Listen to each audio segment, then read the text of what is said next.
들려주시고 하나님의 말씀이 우리의 마음의 신비에 새기게 하여 주옵소서. 아브라함을 갈대아 우르에서 불러내실 때가 그의 나이 75의 일입니다.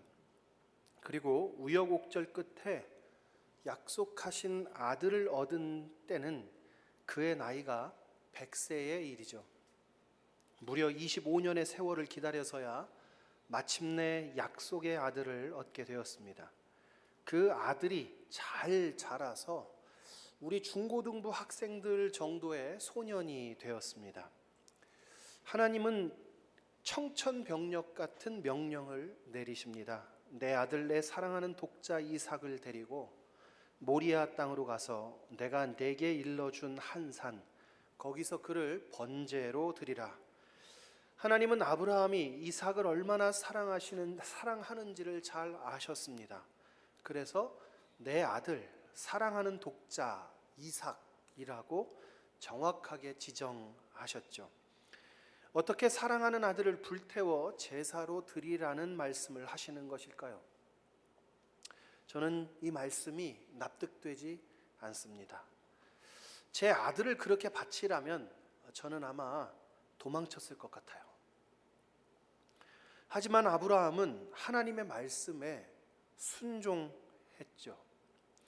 아들과 2명의 종을 데리고 번제에 쓸 나무를 가지고 모리아 땅으로 출발했습니다.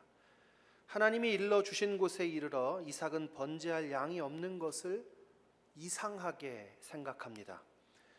아브라함은 하나님께서 준비해 주실 것이라는 뜻모를 말을 하고서 이삭을 데리고 제단을 쌓아요. 그리고는 이삭을 결박해서 제단의 장작더미 위에 올립니다. 하나님도 이상하지만 아브라함도 이상한 사람입니다. 어떻게 아들을 묶어서 제물로 바칠 수 있습니까? 그리고 이삭도 이상한 아들입니다. 10대 중반의 나이였을 것이라고 여겨지는데 110세가 훨씬 넘은 노년의 아버지를 뿌리치고 도망칠 수 없었을까요? 아브라함이 하나님의 이상한 명령에 순종했듯이 이삭도 아버지에게 순종하여 결박당한 것입니다. 하나님께서는 아브라함이 이삭을 죽이려고 칼을 들자 그를 멈추도록 지시합니다. 그리고 숯불에 뿔이 걸려 오도 가도 못하는 양이 나타나고 양은 이삭을 대신하여 번제물이 되었습니다. 아브라함은 하나님께서 양을 미리 준비하셨다고 하며 그 땅을 여호와 이레라고 불렀습니다. 이 이상한 드라마는 무엇을 위한 것일까요? 이 드라마, 이상한 하나님, 이상한 아버지, 이상한 아들이 벌인 이 이상한 이야기가 의미하는 바는 무엇인가요? 하나님은 아브라함을 시험하려 했다고 했고 실제로 하나님은 내 아들 내 독자라까지라도 내게 아끼지 아니하였으니 내가 이제야 하나님 경외하는 줄을 아노라고 아브라함을 인정하셨습니다. 즉 믿음의 시련을 통과했다 하는 말이죠. 아브라함에게 이 일은 믿음의 시련이었던 것 같습니다. 또한 이 본문의 말씀을 우리는 여호와 이레 준비하시는 하나님이다 해서 하나님께서 우리의 삶의 모든 필요를 채워주신다라고 이해하고 그렇게 좋아하는 본문이기도 하죠.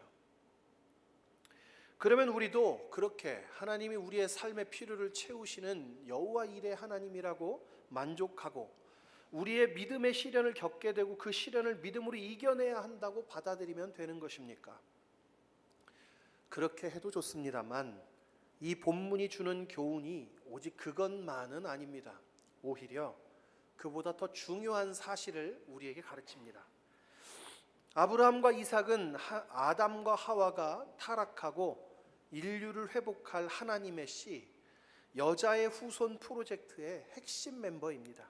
이삭은 그냥 아브라함의 사랑하는 독자가 아니라 하나님께서 그 사랑하시는 자들을 구원하시기 위해 계획하신 여자의 후손이었어요. 하나님께서 어떤 역사적 사건이나 이야기, 드라마를 통해서 우리에게 하나님의 구원의 계획이나 뜻을 가르쳐 주는 것을 우리가 구속사 혹은 복음 이야기라고 한다고 제가 설명한 적이 있죠. 이 여호와 일의 이야기도 마찬가지로, 이 이상한 이야기도 마찬가지로 하나님께서 여자의 후손을 통해 우리를 구원하신다는 구원의 이야기, 그 백성을 구원하시는 계획, 하나님의 복음을 나타낸 계시 이야기입니다. 그러니까 여호와 일의 이야기로 하나님께서 우리를 어떻게 구원하시려 하는지, 하나님의 복음이 무엇인지를 가르쳐 주신다는 뜻이에요. 그러면 오늘 이 이상한 이야기, 여호와 일의 이야기를 통해서 하나님이 우리에게 주시는 복음의 메시지는 무엇일까요? 첫째로, 이삭이 아브라함의 제물이었듯이 하나님께서 자기 아들 예수 그리스도를 우리를 위한 제물로 준비하신다는 뜻입니다. 이삭은 장작더미 위에 올려져 죽음을 기다리고 있어요. 이삭은 모든 산자와 죽은 자의 운명과도 같은 모습입니다. 스스로는 벗어날 수 없는 운명, 하나님의 심판을 기다리는 모든 죽은 자와 산자의 운명을 표시하고 있어요. 죽음을 기다리는 이삭의 모습은 마치 살아있지만 이미 죽은 것과 같은 모양입니다. 하나님은 이삭을 바치는 아브라함에게 덤불에 걸린 양을 선물로 주십니다. 이삭을 대신해 죽을 양이 준비되어 있는 것처럼 우리를 대신할, 우리를 위해 대신 죽은 제물로 하나님께서 자신의 아들을 준비했다는 사실이 바로 하나님의 복음입니다. 하나님께서 우리의 죄를 대속하고 하나님과 화목하게 만들기 위해서 반드시 필요한 제물로 자기 아들을 준비했다 하는 거예요. 사도들은 한결같이 예수 그리스도가 하나님의 아들이고 우리를 위한 속죄의 제물이라고 증언합니다. 바울이 이렇게 말했어요. 예수를 하나님이 그의 피로써 믿음으로 말미암는 화목 제물로 세우셨으니, 화목 제물로 삼으셨다 하는 거예요. 요한 사도 역시 이렇게 말합니다. 그는 우리를 위한 화목 제물이다라고 말했어요. 이름을 분명히 알 수 없는 히브리서 기록자 역시 예수님을 죄를 없애기 위해 자기를 드린 제물이라고 힘주어 말했습니다. 아브라함이 이삭의 죽음을 하나님이 준비한 어린 양으로 대신한 것처럼 하나님 아버지께서 죄로 인해 파멸할 우리의 운명을 대신하는 제물로 예수 그리스도를 준비하셨다는 것이 성경 전체가 증언하는 복음의 첫머리입니다. 하나님의 복음을 받아들이고 믿는다는 사실은 우리가 예수 그리스도를 위해 준비된 제물로 받아들인다는 거예요. 예수 그리스도를 그의 희생으로 살게 되었다고 고백하는 것이에요. 이것이 여호와 일의 복음 이야기의 첫 번째 대목입니다. 두 번째로, 아브라함의 순종은 하나님의 사랑에 대한 간절한 설득이에요. 같은 본문에 이미 하나님의 아들 예수 그리스도를 상징하는 수풀에 걸린 양이 존재하기 때문에 쉽게 상상하기 어렵지만, 여기 아브라함의 손에 붙잡혀 장작더미 위에 올려져 있는 아버지의 칼을 기다리는 이삭 역시도 예수 그리스도를 상징합니다. 이삭이 아버지의 손에 죽임을 당해야 했던 것처럼 아버지의 아들 그리스도 역시 하나님의 작정과 뜻에 따라 십자가에 달리시기 때문입니다. 이삭이 하나님 아들 예수 그리스도를 상징한다면 아브라함은 누구를 상징하겠어요? 이삭이 예수 그리스도 하나님의 아들을 상징한다면 아브라함은 바로 하나님 자신을 상징해요. 그러므로 아브라함의 마음이 어떠했을까? 이 이삭을 산제물로 잡아 죽이려는 아브라함의 마음이 어떠했는지 생각하는 것은 이 본문을 묵상하는 데 있어 매우 유익합니다. 어떠했을까요? 이삭을 결박하고 장작더미에 올려 칼로 찌르려는 아버지 아브라함의 마음이 어떠했을까요? 하나밖에 없는 아들을 속죄 제물로 잡아 제단에 올리는 아브라함의 마음 어떠했을까요? 얼마나 괴롭고 고통스러웠겠습니까? 아브라함은 중간에 멈추고 준비된 양으로 대신할 수 있었지만 하나님은 그러지 못했어요. 예수님을 대신할 양은 따로 준비하지 않았기 때문입니다. 예수가 우리를 위해 준비된 양이기 때문이에요. 하나님께서 아브라함에게 이렇게 말씀하시죠. 내가 내 아들 내 독자까지도 내게 아끼지 아니하였으니. 하나님께서 아브라함의 마음이 이랬다고 하셨지만 여호와 일의 복음의 이 드라마 안에서 이 말은 그대로 하나님의 대사예요. 어떻게 해요? 예수님께서 우리를 위한 십자가의 길을 걷기 시작하며 세례 요한이 세례를 받으실 때 성령이 비둘기의 형체와 같이 강림하시고 하늘로부터 무슨 말이 들렸습니까? 너는 내 사랑하는 내 아들이라 내가 너를 기뻐하노라고 하셨어요. 예수님은 그의 사랑하시고 기뻐하시는 독자입니다.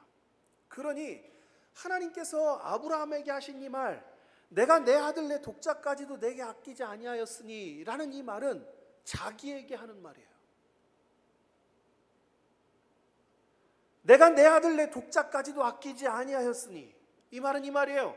나는 너를 위해 내 사랑하는 독자도 아끼지 않았다. 나는 너를 위해 내 사랑하는 아들도 아끼지 않았다. 하나님이 아브라함에게 하신 말 넘어 하나님이 저와 여러분에게 하고 있는 말입니다. 그의 아들로 생명을 찾게 된 자들에게 왜 그 일을 하셨는지, 왜 자신의 아들을 제물로 내놓아야 했는지 설명하는 거예요. 우리를 사랑하셨다는 사실을 우리에게 설득하고 설명하는 겁니다. 그것이 여호와 일의 이야기로 우리에게 소리치고 싶어 하시는 하나님의 복음입니다. 요한 사도는 사랑은 여기 있으니 우리가 하나님을 사랑한 것이 아니요 하나님이 우리를 사랑하사 우리 죄를 속하기 위하여 화목제물로 그 아들을 보내셨음이니라고 말씀했습니다. 누가 사랑했다고요? 우리가 하나님을 사랑한 것이 아니래요. 우리가 하나님을 먼저 사랑한 것이 아니랍니다. 우리가 먼저 하나님을 사랑했다면 하나님의 사랑은 우리의 사랑의 대가일 수 있어요. 하지만 그렇지 않았대요. 사랑은 여기 있으니 우리가 하나님을 사랑한 것이 아니요 하나님이 우리를 사랑하사 우리 죄를 속하기 위하여 화목제물로 그의 아들을 보내셨습니다. 여호와 일에는 하나님이 준비하셨다는 말이지만 여기서는 하나님이 나를 사랑하셨다라고 읽어도 충분해요. 하나님이 그 무엇도 아끼지 않고 여러분을 사랑하신다는 말, 그 말을 여호와 일의 이야기, 이 드라마로 표현한 거예요. 이것이 여호와 일의 복음 이야기의 두 번째 대목입니다. 마지막은 이삭의 순종은 예수님의 순종과 사랑을 의미해요. 앞서 말씀드린 것처럼 이삭은 청소년이고 아브라함은 늙은 노인이었어요. 따라온 두 종도 곁에 없고 맘만 먹으면 얼마든지 아버지를 제압하고 도망칠 수 있었습니다. 아버지가 제물을 준비하지 않은 것이 이미 의심스러웠어요. 분위기가 이상합니다. 하지만 아무 말도 없이 제압을 당하고 제물이 되어 제단에 올려졌어요. 아버지의 마음을 이해하는 이삭의 순종이에요. 이삭의 자발적인 순종은 하나님의 아들 예수 그리스도께서 우리를 위해 십자가를 지신 일이 어떤 위압이나 위력에 굴복하거나 어쩔 수 없이 할 수 없이 억지로 당한 일이 아니라 스스로 기꺼이 하셨다는 의미입니다. 예수님의 순종을 신학적으로 또 교리적으로 들어보셨을 거예요. 능동순종 그리고 수동순종으로 나눕니다. 예수님의 순종을 뭐하러 능동순종, 수동순종 이렇게 나누느냐? 이유가 있어요. 신학적인 중요한 이유가 있는데, 능동순종이 그럼 뭘 의미합니까, 여러분? 능동순종은 예수님께서 이 땅에 사시는 동안에 모든 하나님의 율법의 요구에 순종하신 것을 뜻해요. 예를 들어서 부모님에게 순종하고 거짓말하지 않고 도둑질하지 않고 십계명으로 대표되는 하나님의 율법에 순종하셨다는 걸 의미해요. 그것을 아주 자발적으로 순종하셨어요. 왜 순종하셨을까요? 그렇게 순종하지 못하는 자들을 위해 대신 순종한 거예요. 순종하지 못하는 자들이 누구죠? 저와 여러분이에요. 하나님의 말씀에 온전하게 순종하지 못하는 자들, 하나의 율법이라도 어기면 모든 율법을 범하게 되어 하나님의 저주를 받게 된 자들, 그들을 대신해서 율법에 순종한 것, 그것을 능동순종이라고 불러요. 이것을 이 능동순종을 통해 예수님께서 의로움을 성취하셨어요. 의롭게 되셨어요. 그리고 예수님 부활하시고 우리가 예수 그리스도를 믿을 때 우리가 의롭게 되잖아요. 그 의로움이 어디서 온 것이냐? 바로 예수님이 이렇게 능동순종을 통해 이루신 의로움을 우리에게 주시는 거예요. 그래서 구분하는 거예요. 매우 중요한 거죠. 그런데 이 수동순종이 그럼 뭐냐? 십자가의 고난과 죽으심을 뜻하는 말이에요. 그런데 이 수동순종이라고 해서 예수님께서 하고 싶지 않았는데 억지로 순종하셨다는 말이 아니에요. 제가 굳이 이 어려운 말을 이 설교 시간에 이렇게 꺼내는 이유는 유튜브 보면은 그렇게 가리키는 사람들이 있기 때문이에요. 우리 성도님들도 유튜브 잘 보시잖아요. 설교도 잘 들으시고 잘 가려 들으셔야 돼요. 이렇게 가르치는 사람들이 있어요. 이렇게 가르치는 사람들이 있으면 그분의 그 설교는 더 이상 이제 그 다음부터는 들으면 안 돼요. 이렇게 하는 사람이 있습니다. 수동순종은 예수님께서 제사장들과 군병들과 군중들의 손에 모욕을 당하고 죽임을 당한다는 의미예요. 누군가의 손에 의해서 죽임을 당하는 거잖아요. 그죠? 그리고 예수님께서 능동순종, 자기 손으로 이렇게 부모를 공경하고 하는 어떤 일들을 이루신다는 의미예요. 그런 차이가 있는 것이죠. 예수님의 순종을 이렇게 구분하기는 하지만, 능동과 수동으로 구분하기는 하지만 그 모든 순종들이 자의적이고 기꺼운 마음으로 이루어진 순종이라는 거예요. 주님께서 이 땅에 계시는 동안 수없이 피할 길이 있었어요. 광야에서 사탄이 시험할 때도, 유다가 군병들을 이끌고 감람산에서 예수님을 추포하러 왔을 때도 그들 모두 예수님을 제압하지 못했습니다. 그때도 예수님께서 제자들이 도망갈 시간을 벌어주셨을 뿐 자신은 그 자리에 남아 순순히 오라를 받으셨어요. 십자가에 달려있는 동안에도 천사를 불러 자기 옷을 찢어 나눈 자들과 채찍질한 자들과 십자가에서 내려오라고 모욕하는 자들을 벌하실 수 있었어요. 심지어 예수님께서 감람산에서 땀이 피가 될 때까지 할 수 있다면 이 잔을 옮겨달라고 강구할 때도 기도가 아니라 그 자리를 피할 자격과 권능이 있는 분이셨어요. 그렇게 기도할 이유도 없는 분이에요. 예수님께서 그 어떤 위력에 굴복해서 고난을 받으신 분이 아니에요. 예수님께서 하나님께 순종하셨지만 어때요? 예수님이 하나님의 명령에 의해 순종한 건가요? 하나님의 권능에 굴복해서 순종한 건가요? 바울이 이렇게 말합니다. 그는 근본 하나님의 본체시나 하나님과 동등됨을 취할 것으로 여기지 아니하시고 오히려 자기를 비워 종의 형체를 가지사 사람들과 같이 되셨고 사람의 모양으로 나타나사 자기를 낮추시고 죽기까지 복종하셨으니 곧 십자가에 죽으심이라 라고 예수님의 자의적이고 기꺼운 순종에 대해 말씀하셨어요. 예수님은 하나님으로서 모든 능력과 권세가 아버지와 동일하시지만 그를 스스로 내려놓고 우리의 죽음에 대신하기 위해 준비된 제물이 되셨어요. 왜 그렇게까지 하셨습니까?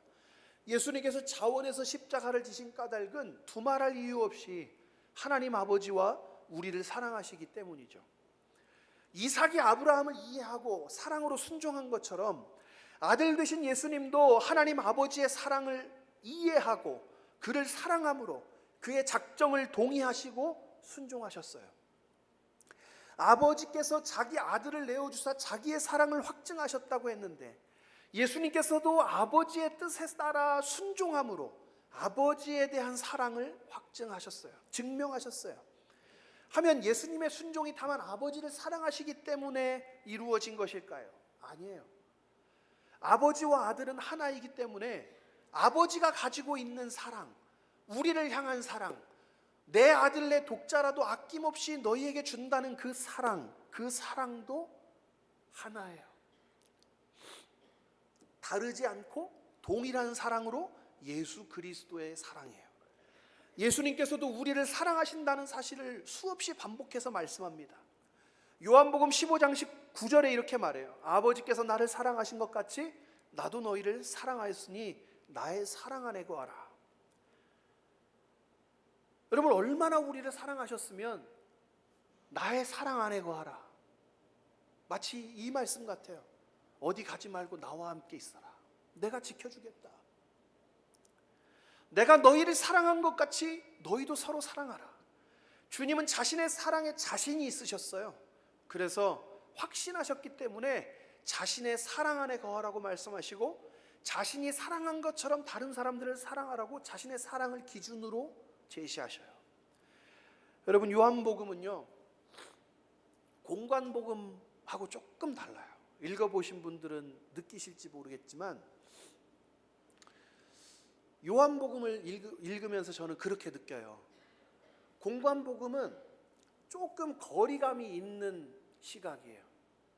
이게 똑같이 관찰하고 기록한 다큐멘터리 같은 느낌이긴 한데 요한복음은 집안에서 찍고 있는 거예요. 쫄쫄쫄쫄 따라다니면서 계속 얼굴을 클로즈업하고 있어요. 그래서 예수님의 감정이 많이 드러나요. 예수님의 속마음이 요한복음에 보면 그렇게 잘 드러납니다. 그 요한복음의 거의 대부분이 무슨 얘기냐면 제자들을 사랑하셨다는 얘기예요. 그 제자들을 깊이 사랑하셨다는 이야기를 여러 번 반복해서 기록해요. 그 백미가 요한복음 13장 1절입니다. 유월절 전에 예수께서 자기가 세상을 떠나 아버지께로 돌아가실 때가 이른 줄 아시고 세상에 있는 자기 사람들을 사랑하시되 끝까지 사랑하시니라. 남겨질 제자들에 대한 걱정과 연민을 사랑이라고 말하고 있어요. 곧 성령을 보내실 것임에도 그 걱정이 그칠 줄 모르는 마음이었던 거예요. 여러분, 아버지의 곁에서 이 땅에 내려오실 때, 이 땅에 성육신 하실 때도 같은 마음이었던 거예요. 예수님께서 우리를 사랑하셔서 하나님의 사냥꾼의 올무에 걸린 짐승과 같은 우리의 운명과 하나님의 아들의 운명을 바꾸셨어요. 이것이 여호와 일의 복음의 핵심이에요. 사랑하는 성도 여러분, 여호와 일의 이야기를 통해서 여러분 무엇을 느끼십니까? 보통 이 본문을 통해서 하나님이 준비하신다는 말씀이 넓게는 우리의 인생에 필요를 채우시고 공급하신다는 뜻으로 이해될 수도 있고 그것은 틀림없는 진리이지만 그보다 먼저 알아야 될 것이 하나님 우리 아버지와 그의 아들 예수 그리스도의 사랑입니다.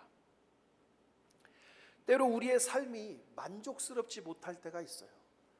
여호와 이레의 하나님께서 채워주시리라고 기대하던 노년의 삶이 아닐 수 있어요.